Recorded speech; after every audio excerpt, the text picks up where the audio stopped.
Happy fathers day ಅಪ್ಪಾಜಿ. Thank you guys ನೋಡಿ ಹೆಂಗ್ ರೆಬೆಲ್ ಹೆಂಗ್ ಗೈಸ್ ನೋಡಿ ನಾನೀಗ ಇದ್ರೆ ನಾವು ಈ ಸಿರಿಧಾನ್ಯ ಬರುತ್ತಲ್ಲ ಒಂದು 30 ಐಟಮ್ ಸಿರಿಧಾನ್ಯನ ಅದನ್ನೆಲ್ಲ ಮೊಳಕೆ ಕಟ್ಟಿಸಿ ಅದನ್ನೆಲ್ಲ ಪೌಡ್ರ್ ಮಾಡಿಸಿ ಮಡಗಿದ್ದೀವಿ. ಸಿರಿಧಾನ್ಯ ಅದು ಅಂತಂದರೆ ನಾವು ಯಾವುದೇ ಥರದನ್ನ ಈ ದುಶ್ಚಟಗಳಿಗೆ ಬಲಿಯಾಗಿಲ್ಲ, ಎಲಡಿಕೆ ಹಾಕಲ್ಲ, ಯಾವುದೇ ಒಂದು ಮದ್ಯಪಾನ ಡ್ರಿಂಕ್ಸ್ ಯಾವುದು ಮಾಡೋಕ್ಕಿಲ್ಲ.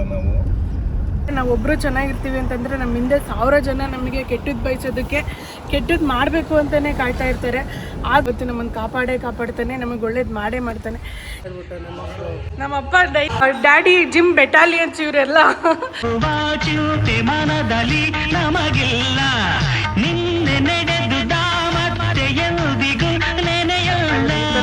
ಇದ್ದಾರೆ. ಅದಾದ್ಮೇಲೆ ಅವ್ರು ಇಲ್ಲಿ ಫುಟ್ಬಾಲಿಗೆ ಬರ್ತಾರೆ. 20 ವರ್ಷದ ಹುಡುಗರು ಆಡ್ದಂಗೆ ಆಡ್ತಾರೆ ಫುಟ್ಬಾಲ್. ಅಥ್ಲೆಟಿಕ್ ಕೋಚ್ ಶ್ರೀಕಾಂತ್ ಅಂತ ಅಂದ್ಬಿಟ್ಟು ನಾನು ಎನಿ ಟೈಮ್ ಹೇಳ್ತಾ ಇರ್ತೀನಿ, success is not A accident, it's A hard work result. ಅದು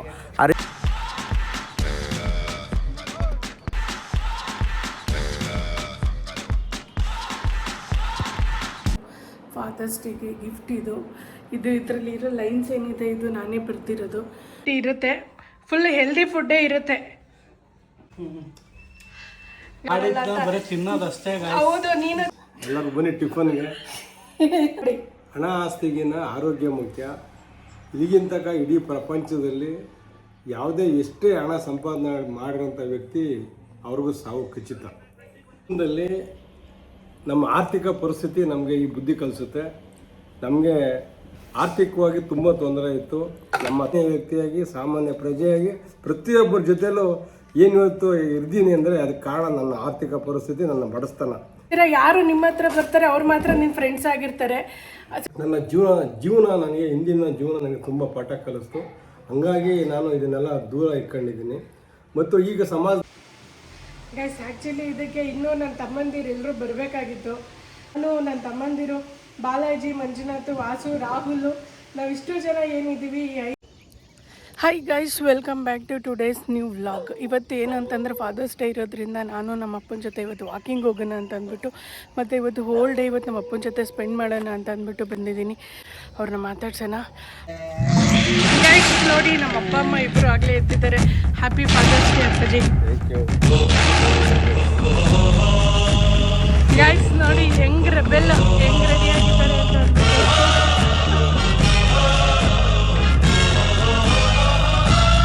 ಗೈಸ್ ನೋಡಿ ನಾನೀಗ ರೆಬೆಲ್ ಜೊತೆ ಒಂದು ಲಾಂಗ್ ಡ್ರೈವ್ ಎಲ್ಲ ಶಾರ್ಟ್ ಡ್ರೈವ್ ಹೋಗ್ತಾ ಇದ್ದೀನಿ ಸ್ಟೇಡಿಯಮ್ಗೆ ವಾಕಿಂಗಿಗೆ. ಆದ್ರೂ ಇವರು ಈ ಏಜಲ್ಲಿ ಇನ್ನೂ ಸೀನಿಯರ್ ಸಿಟಿಸನ್ ಆಗಿಲ್ಲ, ಆದರೆ ಇನ್ನೊಂದು ಚೂರು ಬಾರ್ಡ್ರಲ್ಲಿದ್ದಾರೆ. ಆ ಬಾರ್ಡ್ರಲ್ಲಿ ಆದರೂ ಇಷ್ಟೊಂದು ಹೆಂಗೆ ಫಿಟ್ನೆಸ್ನ ಮೇಂಟೈನ್ ಮಾಡಿದ್ದಾರೆ. ಬನ್ನಿ ನಮ್ಮ ಅಪ್ಪನ ಕೇಳೋಣ, ಈ ಫಿಟ್ನೆಸ್ಗೆ ಏನು ರೀಸನ್ನು, ಸೀಕ್ರೆಟ್ ಏನು ಅಂತ ಕೇಳೋಣ ಬನ್ನಿ. ಅಪ್ಪಾಜಿ ಏನು ನಿಮ್ಮ ಸೀಕ್ರೆಟು, ನಿಮ್ಮ ಹೆಂಗೆ ಫಿಟ್ನೆಸ್ಗೆ ಸೀಕ್ರೆಟ್ ಏನು? ನಾವು ಬೆಳಗ್ಗೆ 5:30 6 ಗಂಟೆಗೆ ಎದ್ದರೆ ನಾವು ಈ ಸಿರಿಧಾನ್ಯ ಬರುತ್ತಲ್ಲ ಒಂದು 30 ಐಟಮ್ ಸಿರಿಧಾನ್ಯನ ಅದನ್ನೆಲ್ಲ ಮೊಳಕೆ ಕಟ್ಟಿಸಿ ಅದನ್ನೆಲ್ಲ ಪೌಡ್ರ್ ಮಾಡಿಸಿ ಮಡಗಿದ್ದೀವಿ. ಸಿರಿಧಾನ್ಯ ಅದು ಭಾಳ ಆರೋಗ್ಯಕ್ಕೆ ತುಂಬ ಒಳ್ಳೆಯದು. ಇನ್ನು ಫುಡ್ ಎಲ್ಲ ಲಿಮಿಟು. ಎಷ್ಟು ವರ್ಷ ಆಯಿತು ನೀವು ಕಾಫಿ ಟೀ ಬಿಟ್ಟು? ಅದೇ ಒಂದು 35-40 ವರ್ಷ ಆಯಿತು. 40 ವರ್ಷದಿಂದನೂ ಅವರು ಟೀ ಕಾಫಿ ಕುಡಿಯೋದಿಲ್ಲ. ಆರೋಗ್ಯದ ಗುಟ್ಟು ಏನಂತಂದರೆ ನಾವು ಯಾವುದೇ ಥರದನ್ನ ಈ ದುಶ್ಚಟಗಳಿಗೆ ಬಲಿಯಾಗಿಲ್ಲ, ಎಲಡಿಕೆ ಹಾಕಲ್ಲ, ಯಾವುದೇ ಒಂದು ಮದ್ಯಪಾನ ಡ್ರಿಂಕ್ಸ್ ಯಾವುದು ಮಾಡೋಕ್ಕಿಲ್ಲ. ಹಂಗಾಗಿ ನಾವು ಆರೋಗ್ಯಕ್ಕೋಸ್ಕರನ ಯಾವುದೇ ಥರದ ದುಶ್ಚಟಕ್ಕೆ ಬೀಡಿ, ಸಿಗರೇಟು, ಎಲಡಿಕೆ, ಮದ್ಯಪಾನ ಮಾಡೋದು ಯಾವುದೂ ಇಲ್ಲ. ಆ ಕಾರಣಕ್ಕೋಸ್ಕರ ನಾವು ನಮ್ಮ ಆರೋಗ್ಯಕ್ಕೋಸ್ಕರ ನಾವು ಚೆನ್ನಾಗಿರ್ಬೇಕು.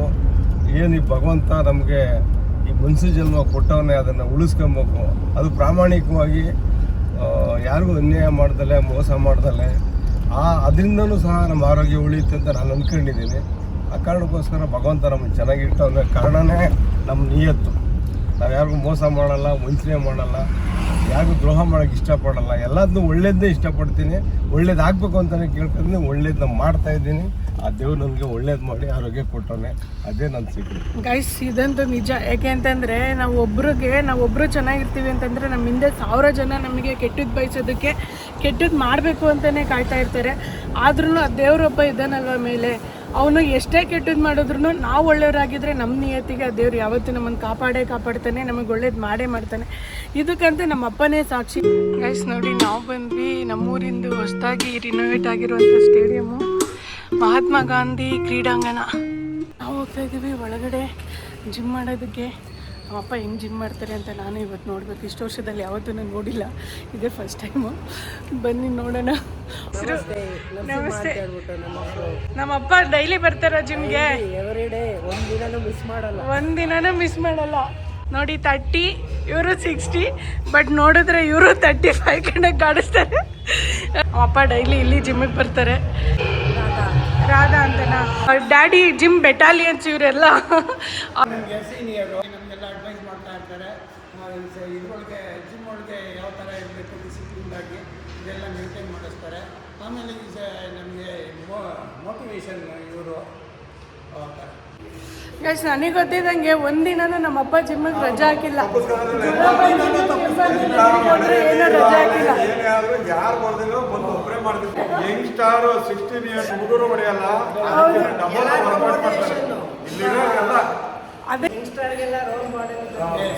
ಬನ್ನಿ ಗಾಯ್ಸ್, ಅವ್ರು ಇವಾಗ ಯಾವ ಥರ ವರ್ಕೌಟ್ ಮಾಡ್ತಾರೆ ಅಂತ ನೋಡೋಣ.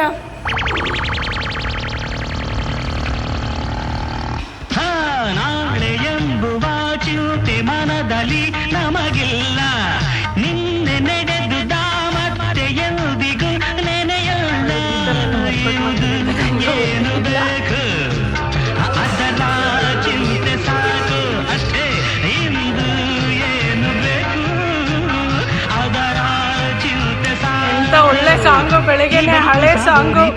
ಎಲ್ಲ ಸೀನಿಯರ್ ಸಿಟಿಜನ್ಸ್ ಯಂಗ್ಸ್ಟರ್ಸ್ ಇವರಿದ್ರೆ ಎಲ್ಲ ಕಡೆ ಬೂಸ್ಟ್ ಇದ್ದೇ ಇರುತ್ತೆ.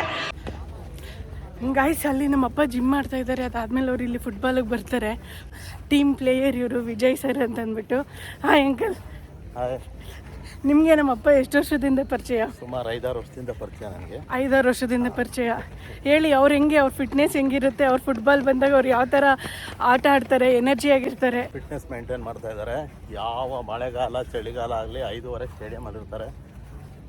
ಫಸ್ಟ್ ಜಿಮ್ ಮಾಡ್ತಾರೆ. ಜಿಮ್ ಮಾಡಿ ಫ್ರೀ ಎಕ್ಸಸೈಸ್ ಮಾಡಿ ವಾಕ್ ಮಾಡಿ ಫುಟ್ಬಾಲ್ ಆಡೋಕ್ಕೆ ಬರ್ತಾರೆ. ಈ ವಯಸ್ಸಲ್ಲೂ ಭಾಳ ಫೈನಾಗಿ ಆಡ್ತಾರೆ.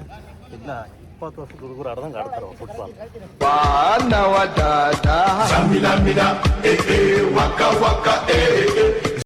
ಗಾಯ್ಸ್ ಇಲ್ಲಿ ಬಂದರೆ ಎಷ್ಟೊಂದು ಜನ ಸ್ಪೋರ್ಟ್ಸ್ ಮ್ಯಾನ್ ಎಲ್ಲ ಸಿಕ್ಕಿದ್ದಾರೆ. ಇಲ್ಲಿ ನೋಡಿ ಇವರು ಅಥ್ಲೆಟಿಕ್ ಕೋಚ್ ಶ್ರೀಕಾಂತ್ ಅಂತ ಅಂದ್ಬಿಟ್ಟು, ನೋಡಿ ಇವ್ರ ಅಂತ ಅಂದ್ಬಿಟ್ಟು ಇಲ್ಲಿ ಅಥ್ಲೆಟಿಕ್ ಕೋಚ್ ಇವರು ಸ್ಟೇಡಿಯಮಲ್ಲಿ. ಇರೋರು ಎಷ್ಟು ಜನ ವಾಕ್ ಮಾಡ್ತಾವ್ರೆ, ಜಾಗ್ ಮಾಡ್ತಾವ್ರೆ, ಫಿಟ್ನೆಸ್ಗೋಸ್ಕರ ಬರ್ತಾರೆ. ನಿಮ್ಮ ಅಪ್ಪಾಜಿನೇ ಬಿಗ್ಗೆಸ್ಟ್ ಇನ್ಸ್ಪಿರೇಷನ್ ಎಲ್ಲರಿಗೂ, ಓಕೆನಾ? ನಾವು ನಿಮ್ಮ ಅಪ್ಪಾಜಿನ ನೋಡಿ, ಸೊ ಸರ್ನ ನೋಡಿ ನಾವು ಡಿಸಿಪ್ಲಿನ್ ಕಲ್ತಿದ್ದೀವಿ. ಡಿಸಿಪ್ಲಿನ್ ಬರೆದ ಹೊರತು ಸಕ್ಸಸ್ ಸಿಗಲ್ಲ ಅಂತ ನಾನು ಎನಿ ಟೈಮ್ ಹೇಳ್ತಾ ಇರ್ತೀನಿ. Success is not A accident, it's A hard work result. ಅದು ಆ ರಿಸಲ್ಟ್ನ ಇವ್ರ ತಂದೆ ನೋಡಿ ನಾವು ತಗೊಳ್ತಾ ಇದ್ದೀವಿ ಎಲ್ಲರೂ. ಮೊನ್ನೆ ಪಾಂಡವಪುರದಲ್ಲಿ 21 ಮೆಡಲ್ ಆಯಿತು. ಅವ್ರು ಬಂದು ನಮಗೆಲ್ಲರಿಗೂ ಇನ್ಸ್ಪೈರ್ ಆಗಿ ಮಾತಾಡಿದ್ರು, ಭಾಳ ಖುಷಿ ಆಯ್ತು ನಮಗೆ. ಸೊ ಇನ್ನೇನು ಹೇಳಿ ಮೇಡಮ್, ನಿಮ್ಮ ತಂದೆ ಬಗ್ಗೆ ಎಷ್ಟು ಹೇಳಿದ್ರು ಸಾಕಾಗಲ್ಲ. ಸೊ ಏನಪ್ಪ ಅಂದರೆ ಮೇಯ್ನಾಗಿ ಅವ್ರ ತಂದೆನ ನೋಡಿ ಕಲಿಬೇಕು ನಾವೆಲ್ಲ, ಇನ್ನೂ ಭಾಳ ಕಲಿಯೋದಿದೆ. ಸೊ ಆ ಡಿಸಿಪ್ಲಿನ ಮೇಂಟೈನ್ ಮಾಡಿ ಅಂಥವ್ರನ್ನ ನೋಡಿದ್ರೆ ನಾವು ಇನ್ಸ್ಪೈರ್ ಆಗ್ತೀವಿ, ಓಕೆನಾ? ಅಷ್ಟು ಹೇಳೋಕ್ಕೆ ಇಷ್ಟಪಡ್ತೀನಿ. ಅವ್ರಿಗೆ ಇನ್ನೂ ದೇವರು ಆಯುಷ್ ಆರೋಗ್ಯ ಕೊಟ್ಟು ಕಾಪಾಡಲಿ ಅಂತ ನಾನು ಬೇಡ್ಕೊಳ್ತೀನಿ. ಅಷ್ಟೇನೇನಿಲ್ಲ. Thank you sir. ಓಕೆ ಬನ್ನಿ, ಅವ್ರು ಬರೋಷ್ಟೊಳಗೆ ಒಂದು ರೌಂಡ್ ವಾಕಿಂಗ್ ಮುಗಿಸ್ಕೊಂಡು ಬರೋಣ. ನೋಡಿ ಇವಾಗ ಇವರು ಜಿಮ್ಗೆ ಸ್ಟಾಪ್ ಆಗಲ್ಲ, ಇವ್ರದ್ದು ಡೇ ರೊಟೀನು. ಜಿಮ್ ಆದಮೇಲೆ ನೆಕ್ಸ್ಟ್ ಇವರು ಫುಟ್ಬಾಲ್ ಪ್ಲೇಯರ್. ಇವರು ವೆರಿ ಗುಡ್ ಸ್ಪೋರ್ಟ್ಸ್ ಮೆನ್ ಇವರು. ಯಾಕೆಂದರೆ ಕಾಲೇಜ್ ಡೇಸಿಂದನೂ ಇವರು ಸ್ಪೋರ್ಟ್ಸ್ ಆಡ್ಕೊಂಡು ಬಂದಿದ್ದಾರೆ. ಅದರಲ್ಲೂ ಪರ್ಟಿಕ್ಯುಲರ್ ಅಂತ ಅಂದರೆ ಯಾವುದು, ಇದು ಫುಟ್ಬಾಲು. ಫುಟ್ಬಾಲ್ ನೋಡಿ 1 hour, ಆಲ್ಮೋಸ್ಟ್ 1 hour ಆಯ್ತು ಅಪ್ಪಾಜಿ. ಎಲ್ಲ 1 hour ಜಿಮ್ ಮಾಡಿ ನೋಡಿ ಇವಾಗ ಮತ್ತೆ ಈಗ ಫುಟ್ಬಾಲ್ ಆಡೋಕ್ಕೆ ಬಂದಿದ್ದಾರೆ. ನಾನು ಫುಟ್ಬಾಲ್ ಆಡೋದನ್ನು ನೋಡಬೇಕು ಅಂತ ಅಂದ್ಬಿಟ್ಟು ಅಷ್ಟರಲ್ಲಿ ನಾನು 1 hour ವಾಕ್ ಮುಗಿಸಿ ವೆಯ್ಟ್ ಮಾಡ್ತಾ ಇದ್ದೀನಿ. ಶೂಸೆಲ್ಲ ಹಾಕ್ಕೊಂಡು ರೆಡಿ ಆಗ್ತಾ ಇದ್ದಾರೆ. ಗಾಯ್ಸ್ ಈಗ ನೀವು ನಮ್ಮ ಅಪ್ಪನ ಜೊತೆ ಜಿಮ್ ಟೀಮ್ನ ನೋಡಿದ್ರಿ. ನೋಡಿ ಇವಾಗ ನಾವು ಬಂದಿದ್ದೀವಿ, ಇದು football team.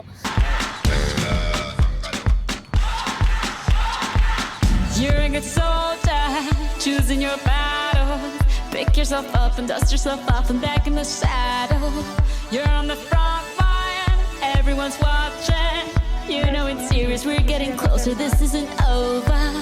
The pressure's on, you feel it, but you got it all, believe it. When you fall, get up, oh, oh, and if you fall, get up, eh, eh. Samina, mina, sangalewa, 'cause this is Africa. Samina, mina, eh, eh, waka, waka, eh, eh. Samina, mina. Guys, ನಮ್ಮ ಅಪ್ಪನ ಫುಟ್ಬಾಲಲ್ಲಿ ಆಡೋಕ್ಕೆ ಬಿಟ್ಬಿಟ್ಟು ಬೆಳಗ್ಗೆ ನಮ್ಮ ಅಪ್ಪನ ಜೊತೆ ಬಂದಿದ್ನಲ್ಲ, ಹಂಗಾಗಿ ನನಗೆ ಯಾವುದೋ ದಾಡಿ ಇಲ್ಲ. ನೋಡೋಣ ಯಾರಾದರೂ ಆಪತ್ ಬಾಂಧವರು ಸಿಗ್ತಾರಾ ನನ್ನನ್ನು ಇಲ್ಲಿಂದ ನಮ್ಮ ಮನೆಗೆ ಡ್ರಾಪ್ ಮಾಡೋರು ಅಂತಾರೋ ಅಂತ ಅಂದ್ಬಿಟ್ಟು ನಿಂತ್ಕೊಂಡು ವೆಯ್ಟ್ ಮಾಡ್ತಾಯಿದ್ದೀನಿ. ಆಪತ್ ಬಾಂಧವ ಯಾರು ಆಗ್ತಾರೆ ಅಂತ ನೋಡಿರಿ. ಕೊನೆಗಾದರೂ ಆಪತ್ ಬಾಂಧವ ಯಾರು ಗೊತ್ತಾ? ನಮ್ಮ ಚಿಕ್ಕಪ್ಪ ಬಾಣ್ಲಿ ಸೀನಾ. ಬನ್ನಿ ಮನೆಗೆ ಹೋಗೋಣ. ಗೈಸ್, ನಾನು ನಮ್ಮ ಅಪ್ಪನಿಗೆ ಫಾದರ್ಸ್ ಡೇಗೆ ಅಂತ ಅಂದ್ಬಿಟ್ಟು ಒಂದು ಗಿಫ್ಟ್ ಕೊಡೋಣ ಅಂತ ಅಂದ್ಬಿಟ್ಟು ನಾನೊಂದು ರೆಡಿ ಮಾಡಿಸಿದ್ದೀನಿ. ಸ್ವಂತ ನಾನೇ ಬರ್ದಿರೋದದು. ನಮ್ಮಪ್ಪ ಅಪ್ಪನ ಕೊಡ್ತಾಯಿರೋ ಫಾದರ್ಸ್ ಡೇಗೆ ಗಿಫ್ಟ್ ಇದು. ಇದರಲ್ಲಿ ಇರೋ ಲೈನ್ಸ್ ಏನಿದೆ ಇದು ನಾನೇ ಬರ್ದಿರೋದು. ಇದರಲ್ಲಿ ಆಕಾಶವ ತಪ್ಪಿ ಕೈ ಚಾಚಿದೆ ನೀನು, ಮನೆಯ ಮಂದಿಗೆಲ್ಲ ನೆರಳಾದೆ ನೀನು, ಭೀತಿಯ ನೆರಳಲ್ಲಿ ಧೈರ್ಯವಾದೆ ನೀನು, ನಮ್ಮ ಬದುಕಿಗೆಲ್ಲ ಸೂರ್ಯನಾದೆ ನೀನು, ನಿನ್ನಾಸೆ ನಿನ್ನ ಕಷ್ಟವೆಲ್ಲ ಮರೆತು ನಮ್ಮ ಬಯಕೆಗಳೆಲ್ಲ ಈಡೇರಿಸಿದೆ, ನಗುವಲ್ಲಿಯೂ ಅಳುವಲ್ಲಿಯೂ ನಮ್ಮ ಜೊತೆಯಲ್ಲಿ ನಿಂತಿದೆ ನೀನು, ಅಪ್ಪ ನಿನ್ನ ಬೆವರಿನ ತಂಪು ನೆರಳಿನಲ್ಲಿ ಬೆಳೆದ ಆಲದ ಮರದ ರೆಂಬೆಗಳೇ ನಾವು, ಎಸಗಿದ ತಪ್ಪುಗಳೆಲ್ಲ ಕ್ಷಮಿಸು ಮನಸಾರೆ ಬೇಡಿಕೊಳ್ಳುವೆವು ನಾವು, ನಿಶ್ಚಿಂತೆಯಾಗಿರು ಅಪ್ಪ ನಿನ್ನನ್ನು ಬಿಟ್ಟು ಬಾಳಲಾರೆವು, ನಿನ್ನ ಮಕ್ಕಳೆಂದಿಗೂ ನಾವು ನಿಮ್ಮ ಮಗಳು ಅಮ್ಮಿ. ಗೈಸ್, ಇದು ನಾನು ನಮ್ಮ ಅಪ್ಪನಿಗೆ ಬರ್ದಿರುವಂಥದ್ದು ಒಂದು ಸಾಲುಗಳು. ಅವ್ರಿಗೆ ಇದನ್ನು ಕೊಡಬೇಕು ಅಂತ ಅವ್ರಿಗೊಂದು ಸರ್ಪ್ರೈಸಾಗಿ ಮಾಡಿಸಿದ್ದೀನಿ. ಇದನ್ನು ತೊಗೊಂಡೋಗ್ಬಿಟ್ಟು ಕೊಡೋಣ ಬನ್ನಿ. ನಮ್ಮ ಅಪ್ಪ ಸ್ಟೇಡಿಯಮಿಂದ ಬಂದಿದ್ದಾರೆ, ಫುಲ್ಲು ವರ್ಕೌಟ್ ಮುಗಿಸ್ಕೊಂಡು ಬಂದಿದ್ದಾರೆ. ಇವಾಗ ನೋಡಿ ತಿಂಡಿ ತಿಂತಾ ಇದ್ದಾರೆ. ಬನ್ನಿ ಅವ್ರ ತಿಂಡಿ ಮೆನುನಲ್ಲಿ ಏನೇನಿರುತ್ತೆ ಡೈಲಿ ಅಂತ ಹೇಳೋಣ. ಆಗಲೇ ನಾನು ಹೇಳಿದ್ದೀನಿ ಅವ್ರು ಯಾವಾಗಲೂ ಹೆಲ್ದಿ ಫುಡ್ಡು ತಿಂತಾರೆ ಅಂತ ಅಂದ್ಬಿಟ್ಟು. ನೋಡಿ, ಅವರು ಹೆಲ್ದಿ ಫುಡ್ಡು ಡೈಲಿ ಮನೆಯಲ್ಲಿ ಮೆನು ಏನೇನಿರುತ್ತೆ ಅಂತಂದರೆ, ನಮ್ಮ ಚಂದ್ರಕಲಾ ಅಂತ ನೋಡಿ ಫುಲ್ಲು ವೆರೈಟಿ ಫುಡ್ ಮಾಡಿ ಇಡ್ತಾರೆ ಬೆಳಗ್ಗೆ ತಿಂಡಿಗೆ. ಹಾಗಲಕಾಯಿ ಪಲ್ಯ, ಇದು ಸೋರೆಕಾಯಿ ಪಲ್ಯ, ಚಪಾತಿ, ಮಸೊಪ್ಪು, ಅನ್ನ, ಮೊಟ್ಟೆ. ಇವತ್ತು ನೋಡ್ರಿ, ಇದು ಪರಂಗಿ ಹಣ್ಣು, ಚಪಾತಿ. ನೋಡಿ, ಇಷ್ಟೆಲ್ಲ ವೆರೈಟಿ ಇರುತ್ತೆ. ಫುಲ್ ಹೆಲ್ದಿ ಫುಡ್ಡೇ ಇರುತ್ತೆ.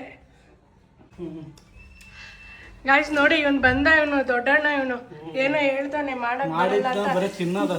ಹೌದು, ನೀನು ತಿನ್ನೋದಕ್ಕೇನೆ ಹಿಂಗಿರೋದು. ನೀನು ಕರ್ಗಿಸೋದಂತೂ ಇಲ್ಲ. ನೋಡು, ಕರ್ಗಿಸಿರೋರು ಹೆಂಗವ್ರೆ. ಇವ್ರು ನೋಡಿ ಗಾಯ್ಸ್, ಇವನು ಹೆಂಗವ್ನು. ಇವನು ಬೆಳಗ್ಗೆ ಜಿಮ್ಗೆ ಹೋಗ್ತಾನಂತೆ. ಬಾಡಿ ನೋಡ್ರಿ ಇವ್ನು ಹೆಂಗೈತೆ. ಆ ಕೈ ನೋಡ್ರಿ. ಆಲ್ ಗೈಡ್ಸ್ ಎಲ್ಲರೂ ಬನ್ನಿ ಟಿಫನ್ಗೆ. ಗಾಯ್ಸ್ ನೋಡಿ, ಅವ್ರು ಹೇಳ್ದಂಗೆ ಅವರು ಯಾವಾಗಲೂ ಜೋವಿಯಲ್ಲಾಗಿರ್ತಾರೆ ನೋಡಿ. ಹಣ ಆಸ್ತಿಗಿನ ಆರೋಗ್ಯ ಮುಖ್ಯ. ಈಗಿನ ತನಕ ಇಡೀ ಪ್ರಪಂಚದಲ್ಲಿ ಯಾವುದೇ ಎಷ್ಟೇ ಹಣ ಸಂಪಾದನೆ ಮಾಡಿರೋಂಥ ವ್ಯಕ್ತಿ ಅವ್ರಿಗೂ ಸಾವು ಖಚಿತ. ಅನೇಕ ರೋಗ ರುಜಿನಗಳು ತುತ್ತಾಗೋದಕ್ಕಿಂತ ನಾವು ಸಿಂಪಲ್ ಏನು ನ್ಯಾಚುರಲಲ್ಲಿ ಆರೋಗ್ಯ ಉಳಿಸ್ಕೊಬೇಕು, ಒಂದು ಹೆಲ್ತಿಯಾಗಿ ಇರಬೇಕು ಅಂತಂದರೆ ಈ ಥರ ಒಂದು ಅನೇಕ ತರಕಾರಿಗಳು ಮತ್ತು ಮಿತವಾದ ಆಹಾರನ ಬಳಸ್ಬೇಕು. ಅದರಿಂದ ನಿಜಕ್ಕೂ ಆರೋಗ್ಯ ಅಭಿವೃದ್ಧಿ ಆಗ್ತದೆ. ಸುಮಾರು ಜನ ನೋಡಿದ್ದೀನಿ ನಾನು. ಎಷ್ಟೊಂದು ಜನ ಈಗ ದುಡ್ಡಿರೋರು ಈ ಮೋಜು ಮಸ್ತಿ ಅಂತ ಅಂದ್ಬಿಟ್ಟು ಎಲ್ಲೋ ಯಾವುದೋ ಒಂದು ದುಡ್ಡಿದ್ರೆ ಸಾಕು, ಎಲ್ಲಾದರೂ out of country, out of state, ಈ ಥರ ಎಲ್ಲ ಟ್ರಿಪ್ಗಳು ಅದೆಲ್ಲ ಹೋಗ್ತಾರೆ. ಆದರೆ ನೀವು, ನನಗೆ ಬುದ್ಧಿ ಬಂದಾಗಲಿಂದ ನೋಡಿದ್ದೀನಿ, ನೀವು ಆ ಥರ ಯಾವುದೂ ಬೇರೆ ಒಂದು ಮೋಜು ಮಸ್ತಿ ಆಗಲಿ, ಯಾವುದೋ ಒಂದು ಬೇರೆ ದೇಶ ನೋಡಬೇಕು, ಊರು ಸುತ್ತಬೇಕು, ಅಲ್ಲಿ ಹೋಗ್ಬೇಕು, ಇಲ್ಲಿ ಹೋಗಬೇಕು ಅನ್ನೋದು ಯಾವುದು ನಿಮಗೆ, ನೀವು ಯಾವುದು ಮಾಡೇ ಇಲ್ಲ. ಅದು ಯಾಕೆ ಅಂತ ಜೀವನದಲ್ಲಿ ನಮ್ಮ ಆರ್ಥಿಕ ಪರಿಸ್ಥಿತಿ ನಮಗೆ ಈ ಬುದ್ಧಿ ಕಲಿಸುತ್ತೆ. ನಮಗೆ ಆರ್ಥಿಕವಾಗಿ ತುಂಬ ತೊಂದರೆ ಇತ್ತು. ನಮ್ಮ ತಾಯಿ ತಂದೆ ಕೂಲಿ ಮಾಡಿ ನಮ್ಮನ್ನು ಸಾಕಿದ್ದು. ಅಂಥ ಒಂದು ಫ್ಯಾಮಿಲಿಯಿಂದ ಬೆಳೆದು ನಾನು ಇವತ್ತು ತೀರಾ ಕೆಳಮಟ್ಟದಿಂದ 1 ರೂಪಾಯಿಂದ ಹಿಡಿದು 10 ರೂಪಾಯಿಂದ ಹಿಡಿದು 100 ರೂಪಾಯಿಂದ ಹಿಡಿದು ಅದನ್ನು ಕೂಡಿಕ್ಕಂತ ಬಂದು ಇವತ್ತು ಸಮಾಜದಲ್ಲಿ ಒಂದು ಮಟ್ಟಿಗೆ ಬೆಳೆಯೋಕ್ಕೆ ಕಾರಣ ನನ್ನ ಬಡಸ್ತಾನ. ಆ ಬಡಸ್ತಾನನ ಹೋಗಲಾಡಿಸಿ ಅದೇ ಬಡಸ್ತಾನದಲ್ಲಿ ನಾನು ಬದುಕಬೇಕನ್ನೋ ಕಾರಣಕ್ಕೋಸ್ಕರ ನನ್ನ ಹತ್ರ ಏನೇ ಹಣ ಆಸ್ತಿ ಕಾರು ಬಂದ್ರೂ ನನಗೆ ಇಂದಿನ ನಾನು ಕಷ್ಟಪಟ್ಟಂಥ ರೀತಿ ನಾನು ಇವತ್ತು ಈ ಮಟ್ಟಕ್ಕೆ ಬರೋಕ್ಕೆ ಕೂಲಿ ಮಾಡಿದ್ದೀನಿ, ಆಟೋ ಓಡಿಸಿದ್ದೀನಿ, ಬೆಡ್ತದ ಸೌದೆನೂ ಓದ್ತಿದ್ದೀನಿ, ಕೆರೆಯಲ್ಲಿ ಇಟ್ಕೇನೂ ಹಾಕಿದ್ದೀನಿ. ಇಷ್ಟೆಲ್ಲ ಕಷ್ಟಪಟ್ಟು ಮೇಲೆ ಬಂದಿರೋದ್ರಿಂದ ಜೀವನ ತುಂಬ ಪಾಠ ಕಲಿಸಿದೆ.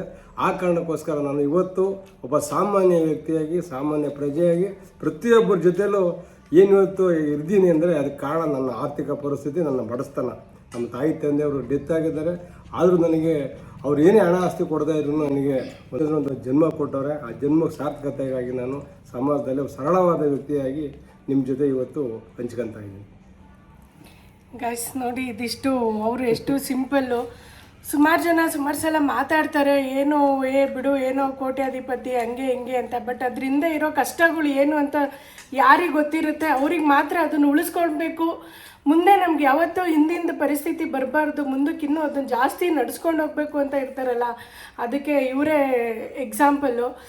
ಇವರು ಅನುಭವಿಸಿರೋ ಕಷ್ಟಗಳಿಂದ ಇವರು ಈ ರೀತಿ ಅವರೊಂದು ಡಿಸಿಷನ್ ತಗೊಂಡು ಒಂದು ಡಿಸಿಪ್ಲಿನ್ ಆಗಿ ಅವರೊಂದು ಜೀವನನ ನಡೆಸ್ತಾ ಇದ್ದಾರೆ. ಯಾಕೆಂತಂದರೆ ಇವಾಗ ನಮಗೆ ಆಗಲಿ ಒಂದು 50,000 ಕೈಯಲ್ಲಿ ದುಡ್ಡಿದ್ರೆ ಎಲ್ಲಾನ ಹೋಗ್ಬಿಡೋಣ, ಊರು ಬಿಟ್ಟು ಹೆಂಗೆ ಆರಾಮಾಗಿ ತಿರ್ಗಾಡ್ಕೊಂಬರೋಣ ಅಂತ ಯೋಚನೆ ಮಾಡ್ತೀವಿ. ಆದರೆ ಇವತ್ತು ಇವ್ರ ಹತ್ರ ಎಷ್ಟೇ ಇದ್ರೂ ಇಲ್ಲಪ್ಪ ಅಂತ ಅಂದ್ಬಿಟ್ಟು ಅವ್ರು ಯಾವಾಗಲೂ ಇಷ್ಟೇ ಸಿಂಪಲ್ ಆಗಿರ್ತಾರೆ. ಯಾಕಂದರೆ ಇವರಿಂದ ನೋಡಿಕೊಂಡು ಈ ಸರಳತೆನ ನಾವು ಇದನ್ನು ಅಳವಡಿಸ್ಕೊಬೇಕು. ನೀವು ಯಾವಾಗಲೂ ಈ ಒಂಟಿ ಸಲಗ ಅಂತಾರಲ್ಲ, ಒಂಟಿ ಸಲಗ ಥರನೇ ಇರ್ತೀರ ಯಾವಾಗ್ಲೂ.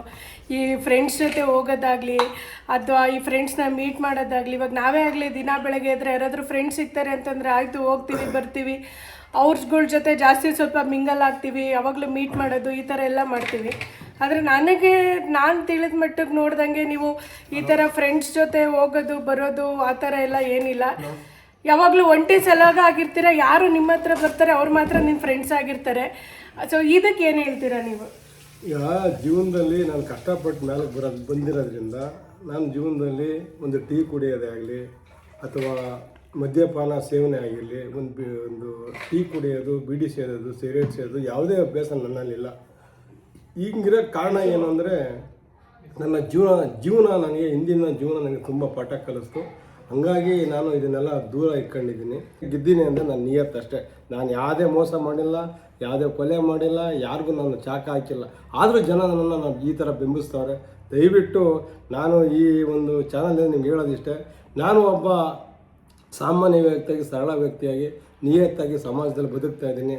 ನನ್ನ ಮೇಲೆ ಅಪಪ್ರಚಾರ ಮಾಡೋದನ್ನು ನಿಲ್ಲಿಸಿ, ಅಪಪ್ರಚಾರ ತಾರೋ ದಪ್ಪು ತಿಳ್ಕೊಂಡಿದ್ರೆ ಅಥವಾ ನೇರ ನನಗೆ ಫೋನ್ ಮಾಡಿ, ನಾನು ನಿಮ್ಗೆ ಉತ್ತರ ಕೊಡ್ತೀನಿ. ನಾನು ಯಾವುದೇ ಕಲ್ಮಶ ಇಲ್ಲ, ಯಾವುದೇ ಕಳಂಕ ಇಲ್ಲ, ಯಾವುದೇ ಕೇಸ್ ನನ್ನ ಮೇಲೆ ಇಲ್ಲ. ಆದರೂ ಸಮಾಜದಲ್ಲಿ ನನ್ನನ್ನು ಜನ ತುಂಬ ಡಿಫ್ರೆಂಟಾಗಿ ನಾನು ನೋಡೋ ಪರಿಸ್ಥಿತಿ ಬಂದೈತೆ. ನಾನು ಆ ಥರ ವ್ಯಕ್ತಿ ಅಲ್ಲ. ನಾನು ಮುಂದೆ ಒಳ್ಳೇದಕ್ಕೋಸ್ಕರ, ಒಳ್ಳೇದಾಗಲಿ, ಒಳ್ಳೇದು ಮಾಡಬೇಕು, ಜನನ ಕೈ ಹಿಡಿಬೇಕನ್ನೋ ಕಾರಣಕ್ಕೋಸ್ಕರ ಇದು ಬದುಕ್ತಾ ಇದ್ದೀನಿ. ಇದು ನನ್ನ ಜೀವನ ಪರಿಸ್ಥಿತಿ. ದಯಮಾಡಿ ಅರ್ಥ ಮಾಡ್ಕೊಳ್ಳಿ ಅಂತೇಳಿ ಈ ಚಾನಲ್ ಮುಖದ ಕೇಳ್ಕೊತೀನಿ. ಗೈಸ್, ಇದು ಅವರು ಯಾಕೆ ಅಂತಂದರೆ ಯಾರ್ದು ಜೊತೆ ಇಲ್ಲ ಅಂತಂದ್ರೂ ಜನಗಳು ಯಾವ ಥರ ಈ ಕಲ್ಪನೆ ಮಾಡಿ ಮಾತಾಡ್ತಾರೆ ಅನ್ನೋದಕ್ಕೆ ಈಗ ಅವ್ರದ್ದೇ ಅಲ್ಲ, ಈವನ್ ನಮಗೂ ಅಷ್ಟೇ, ಕೆಲವೊಂದು ಸಲ ಮಕ್ಕಳಾಗಿರೋ ನಮಗೂ ಅಷ್ಟೇ, ನಮ್ಮ ಮುಂದೇನೋ ಸುಮಾರು ಜನ ಮಾತಾಡ್ತಾರೆ. ನೀವು ಕಷ್ಟ ಬಂದಾಗ, ಏನಾದರೂ ಸಹಾಯ ಬಂದಾಗ ಅವಾಗ ನಾವು ಅವ್ರಿಗೆಲ್ಲ ದೇವ್ರ ಮಕ್ಕಳಾಗಿರ್ತೀವಿ. ಅದೇ ಅವ್ರಿಗೆ ಏನೇ ಮಾತಾಡಿದ್ರು ಅವ್ರಿಗೆ ಆ ದೇವರು ಅವ್ರ ಮಾತಿಗೆ ಅವ್ರಿಗೆ ಕಾಪಾಡ್ತಾನೆ. ನಾವೇನಾದರೂ ತಪ್ಪು ಮಾಡಿದರೆ ಅಥವಾ ನಮ್ಮಪ್ಪ ಏನಾದರೂ ತಪ್ಪು ಮಾಡಿದ್ರೆ ಅದಕ್ಕೆ ಆ ದೇವರಿದ್ದಾನೆ ಅನ್ನೋದಕ್ಕೆ ಸಾಕ್ಷಿ ಇವತ್ತು ನೋಡಿ ನಮ್ಮ ಈ ಸರಳತೆ, ನಮ್ಮ ಇದು ಅವರ ನಿಯತ್ತು ಒಂದಿದು, ಆ ದೇವರು ನಮ್ಮನ್ನು ಕಾಪಾಡ್ತಾ ಬಂದಿದ್ದಾನೆ. ಇದಿಷ್ಟು ನಾನು ನೋಡಿರೋ ಅಂಥ ಇದು ನನ್ನ ಅಪ್ಪ. ಇವರು ನನ್ನ ಅಪ್ಪ ಅಂತ ಹೇಳ್ಕೊಳೋದಕ್ಕೆ ನನಗೆ ಹೆಮ್ಮೆ ಆಗುತ್ತೆ. ಹಾಗೆ ಈ ಫಾದರ್ಸ್ ಡೇಗೆ ನಾನು ಅವ್ರಿಗೆ ಒಂದು ಗಿಫ್ಟ್ ತಂದಿದ್ದೀನಿ, ಬನ್ನಿ ಅವರಿಗೆ ಕೊಡೋಣ. ಗೈಸ್, ಆ್ಯಕ್ಚುಲಿ ಇದಕ್ಕೆ ಇನ್ನೂ ನನ್ನ ತಮ್ಮಂದಿರು ಎಲ್ಲರೂ ಬರಬೇಕಾಗಿತ್ತು. ಆದರೆ ಅವರೆಲ್ಲರೂ ನಮಗೆ ಟೈಮ್ ಇಲ್ದಲೇ ಇರೋ ಕಾರಣ ನಮಗೆ ಒಟ್ಟಿಗೆ ಸಿಗೋಕ್ಕಾಗಲಿಲ್ಲ. ಆಯಿತು, ನೆಕ್ಸ್ಟು ಹತ್ರದಲ್ಲೇ ಇನ್ನೊಂದು ಫಂಕ್ಷನ್ ಬರುತ್ತೆ, ಅವಾಗ ನಾವು ಅಷ್ಟು ಜನ ಸೇರಿಕೊಂಡು ಎಲ್ಲರೂ ಸಿಗ್ತೀವಿ ನಿಮಗೆ. ಇದು ನನ್ನ ಒಬ್ಳು ಪರವಾಗಿ ಅಲ್ಲ ಅಪ್ಪಾಜಿ, ಇದು ನಾವು ಇನ್ನೂ ಏನಿದ್ದೀವಿ, ನಾನು, ನನ್ನ ತಮ್ಮಂದಿರು ಬಾಲಾಜಿ, ಮಂಜುನಾಥ್, ವಾಸು, ರಾಹುಲ್, ನಾವು ಇಷ್ಟು ಜನ ಏನಿದ್ದೀವಿ, ಈ 5 ಬೆರಳು ಹೆಂಗಿದ್ದಾವೆ ಹೆಂಗೆ 5 ಬೆಳ್ತಾರೆ. ಯಾವಾಗಲೂ ನಮ್ಮ ಅಪ್ಪನ ಜೊತೆ ನಾವು ಅವ್ರ ಕಷ್ಟಕ್ಕಾಗಲಿ ಸುಖಕ್ಕಾಗಲಿ ಯಾವಾಗಲೂ ನಮ್ಮ ಅಪ್ಪ ಅಮ್ಮನ ಜೊತೆ, ನಮ್ಮಪ್ಪ, ನಮ್ಮಮ್ಮ, ನಮ್ಮ ಚಿಕ್ಕಮ್ಮ, ಎಲ್ಲರ ಜೊತೆ ನಾವು ಯಾವಾಗಲೂ ಒಟ್ಟಾಗಿ ಒಂದೇ ಫ್ಯಾಮಿಲಿಯಾಗಿ ನಾವು ಯಾವಾಗಲೂ ಇರ್ತೀವಿ ಅಂತ ಹೇಳ್ತಾ ಈ ವಿಡಿಯೋ ಇದಿಷ್ಟು ನೀವು ನೋಡಿದ್ದು. ನಾನು ನಮ್ಮಪ್ಪ ಇದಿಷ್ಟು ಈ ವಿಡಿಯೋದಲ್ಲಿ. ಮತ್ತು ನಾನು ಈ ವಿಡಿಯೋನ ಇಲ್ಲಿಗೆ ಎಂಡ್ ಮಾಡ್ತಾ ಇದ್ದೀನಿ. ಈಗ ನಮಸ್ಕಾರ.